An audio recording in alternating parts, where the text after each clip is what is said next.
боловсролын нээлттэй нөөц гэж ирсэн заримдаа зарим хүмүүс манайхаа төсөл хэрэгжүүлсэн тэрийг хэрэгжүүлж ихдээ яаж хэрэгжүүлсэн бэ? Боловсролын нээлттэй их гэж хэрэгжүүлсэн. За тэгээд энэ боловсролын нээлттэй ихтэй холбогдсон сургууль семинарууд явуулж байна. Өнгөрсөн 5 дугаар сард шүтээсээр бас энэ жилийн сургууль семинар болоход шүтээсийн директор байсан Галбарчгаа энэ талаар ярихдаа боловсролын нээлттэй нөөц материал гэсэн үг ирсэн байна. Тэгээд бид нар энэ нэрийг хэрэглээд явж байгаа боловч яг эцэст тохирог байгаамаа.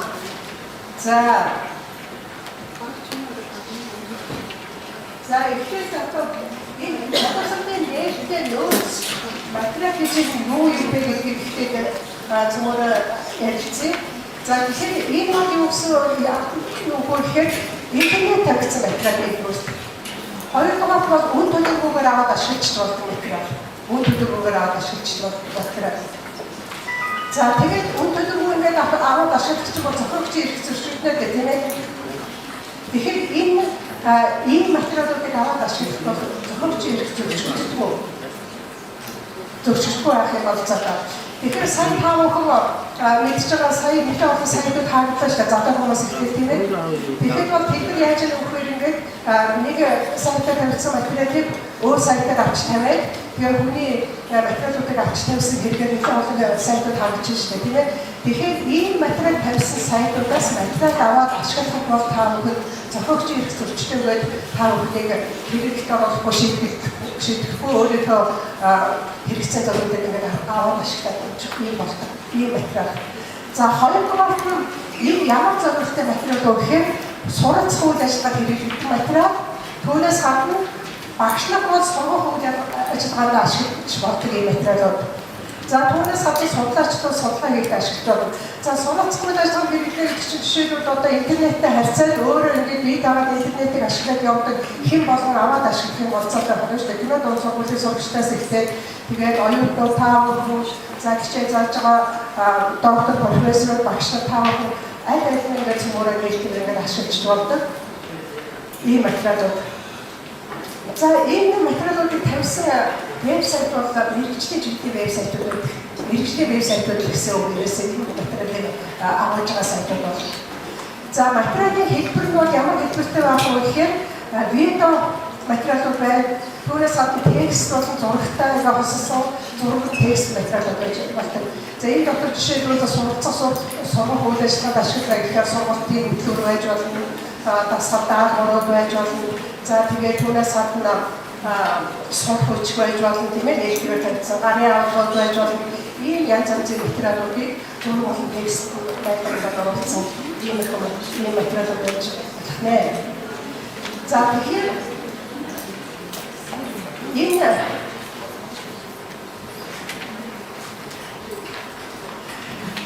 материалын хамгийн их чухал нэг томьёо бол нээлттэй гэсэн нэг томьёо тогтож байгаа. Тэгэхээр энэ боловсролын нээлттэй нөөц материалыг яагаад нээлттэй гэж нэгдэж байна вэ гэдэг нь бол хэдэн зүйлээр бас тодорхойлж болж байгаа юм шүү дээ. Тэгэхээр энэ нөөц материалууд бол аль хэлээр байдаг, ялангуяа англи хэлээр их олон материалууд байдаг. Тэгээд англи хэлээр байгаа монгол хэлээр ч байгаа материалууд таа бүхэн яг тэр материалын нэгдүгээр яг өгөхээр шууд ингээд аваад хэрэгжиж болох гэж би сайн ярьсан тийм ээ. За түүнээс гадна тэр авч хэрэглэсэн материалаа жишээлбэл англи хэлээр өөр сургууль өөр багш нар хэрэгжүүлсэн зүйлийг чинь яг дунд сургууль юм уу цэцэрлэгийн багш нар ингээд хүүхдээ ингээд хэрэглэхэд тэр жишээ баримт гэдэг юм бас таарахгүй байж болно тийм ээ. Тэгвэл тэрийг засварлаа ингээд өөрийнхөө хэрэгцээ тохируулаад ингээд бас ашиглаж болно. Тэгээд зарим нэгэн зүйлээр баяжуулаад явах нь дахин боловсруулалт хийгээд түүнийг дахиж интернет тавиад ингээд олон хүмүүс ингээд хөрвж болдог. За тэгэхээр энийг болохоор ингээд шууд аваад ашиглаад байж болохгүй гэснийг ойлголт гарч иржээ тийм ээ. Гэхдээ Creative Commons гэсэн лицензээр дагуу ашигладаг. Батболд яг нэж байгаа энэ хэсэг тавьж тэгэхээр энэ лиценз ямар учир утгатай вэ гэдэг талаар та бүхэн тодорхой ойлголт авах. За жишээлбэл сая манай тэр давлага сайтаар тавьсан цэцэрлүүдэд гэрээр хавхуулчтай нэвтрүүлэгч болгосныг арга хэмжээ зохион байгуулах гэдэг байна л дээ тийм ээ. За тэрүүндээ олгдсон нэг арга хэмжээний материалыг авцсан чинь саяхан багсаар сүүлийнхаа дугаартаар аваад ингээд яг ихээр тавьчихад ингээд зарж ах шиг байлээ. Тэгэхээр тэр лицензийг дагуу зарж болох уу болохгүй юу яаж ашиглах вэ гэх нь бол яг тэрийг зохицуулах гэсэн үг. За чот гэсэн юм аа.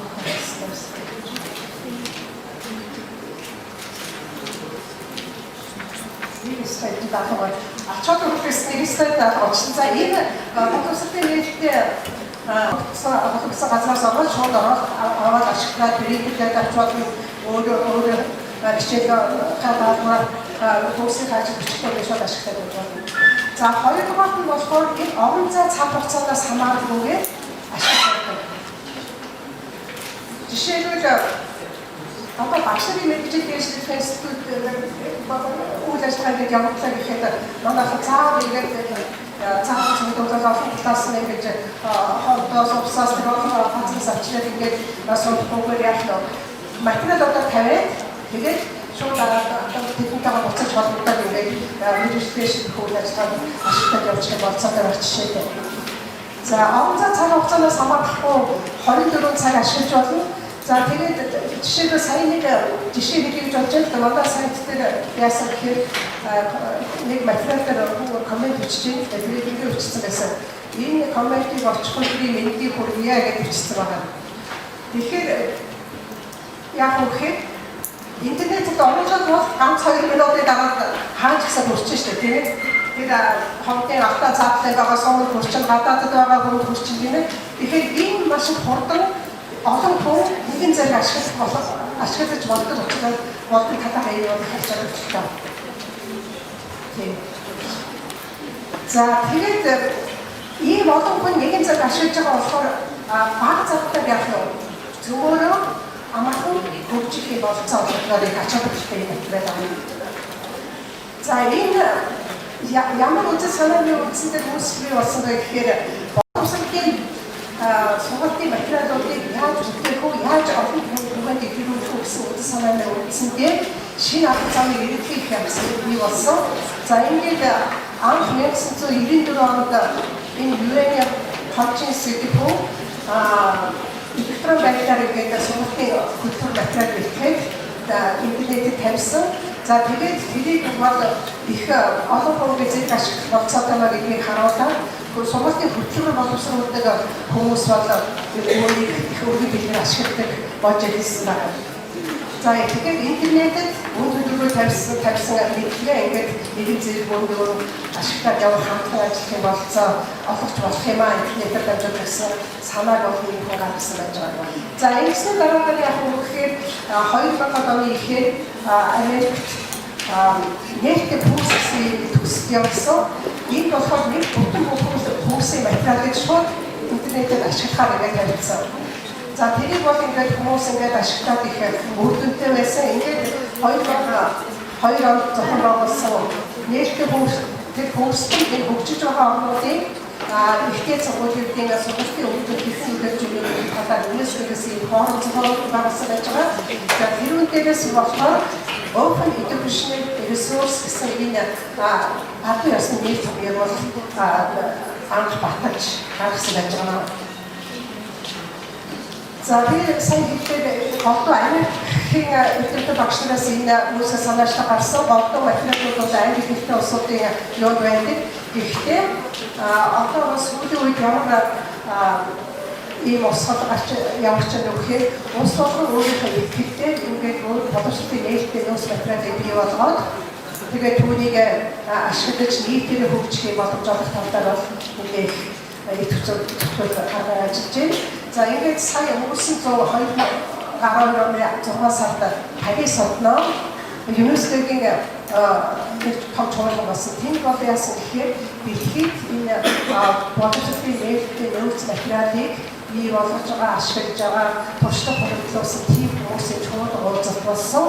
За тэгээд тэр чуулган уулзалтаас бол UNESCO-гийн гишүүн орнуудад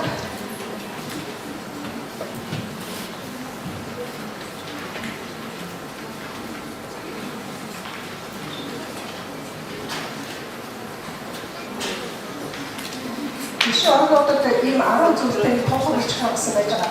Тэр тунхаг бичээд ямар зүйлийг заасан гэхээр энэ боловсролын нийгмийн нөөц материалыг хаавах өргөн дэлгэр ашиглаж явсараа түгээн дэлгэрүүлээч.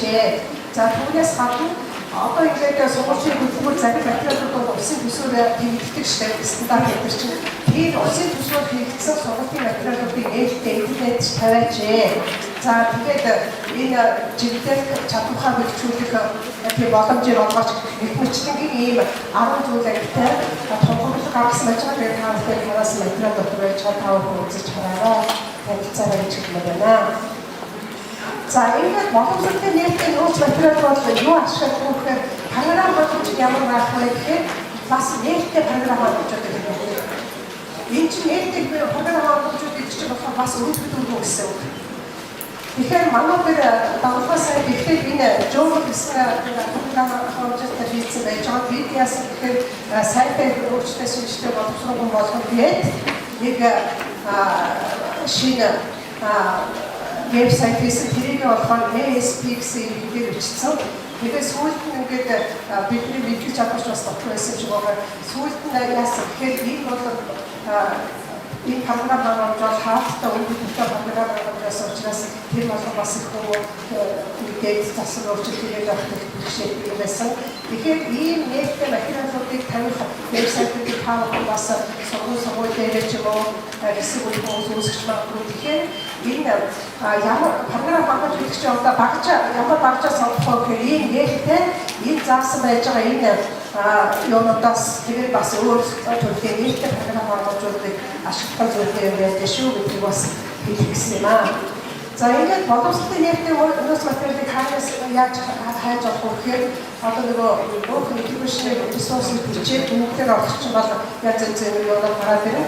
Жишээлбэл одоо Quickie гэсэн ийм нээлттэй вебсайт байж байгаа. За OER Commons гэж тэгээд цэцгийн багшийн сургуулийн байдлыг гэж жишээлбэл багшийн байдлыг гэж preschool resource гэдэг ороод ингээд цааш нь харахад ийм нээлттэй материалууд одоо гарч ирэх юм болцоо та.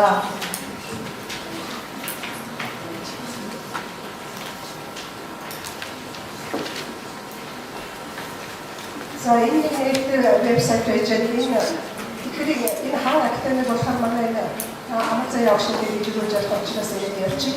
За энэ нээлттэй вебсайт байна. Энэ болохоор APK Сахарын багшийн боловсрол гэсэн нэг нээлттэй вебсайт байж байгаа. За энэ болохоор ямар учиртай вебсайт вэ гэхээр багшийнхаа эдгээр хэрэгцээтэй тулгуурлаад энэ нээлттэй их сургууль гэж ажиллах юм байна. Тэгээд багшийнхаа мэргэжил дэвшлэх ажлыг бол энэ вебсайтыг явуулдаг. Гэхдээ хөгжлөөр аваад үзэх юм бол манайхад үзэхгүй төв шиг байдаг. Жишээлбэл мэргэжлийн багш нар байхгүй. За түүнээс гадна багш нарын чадвар чансаа муу. Энэ зургийг харах бол тэр хүүхдүүдийн шилээ савлах энэ бол манайд одоо сумд бичсэн юм шилээ савлах сургууль байх тийм үү. Тэгэхээр ийм хөгжлөөр төвшин байгаа мөртлөө манайхаас давуу юу байна вэ гэхээр бүх багш нарын мэргэжлийг бол энэ вебсайтаар тусламж тагаад мэргэжлийн дэвшлэл үйл ажиллагааг амжилттай зохион байгуулж байгаа. Энэ дотор бүх сургалтын хөтөлбөрүүдэд мэргэжлүүдэд амжилттай зөвлөж бүх материалуудыг тавьсан байх жишээтэй. За Монгол бол 2000 оны дараахан энэ сайтын боловсролын нээлттэй нөөц материалыг ашиглах талаар үүсгэн санаачлалууд хийсэн шиг байгаа. Тэгээд энэ дурдсан байж байгаа сургуулиуд дээр ийм нээлттэй материалуудыг тавиад зарим нэгэн боловсруулсан сургуулийн хөтөлбөрөөр нээлттэй тавих юм бол ажиллагаа ихэлсэн.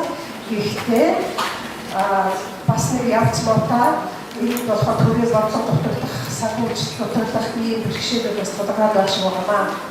За манай төрийн бодлогоор ажиллаж байгаа энэ дараагийн вебсайт бол ийм нээлттэй вебсайт байж байгаа.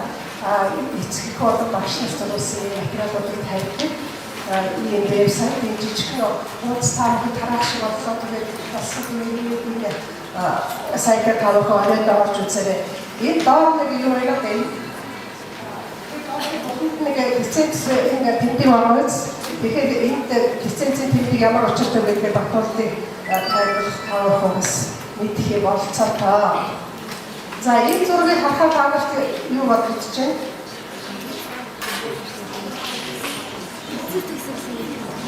Би өнөөдөр энийг интернетээс олсон бараг Тэгэхээр интернетэд нэг ийм ганц материал тавьчихвал ийм олон шүлжээг цаашаа ингээд ийм олон бүхний зэрэг ингээд аваад ашиглаад явсан бол цодаа маш бүрэнтэй арга барил юм гэсэн санааг хэлэх авсан байгаа маа. За анхаарал тавьсан баярлалаа.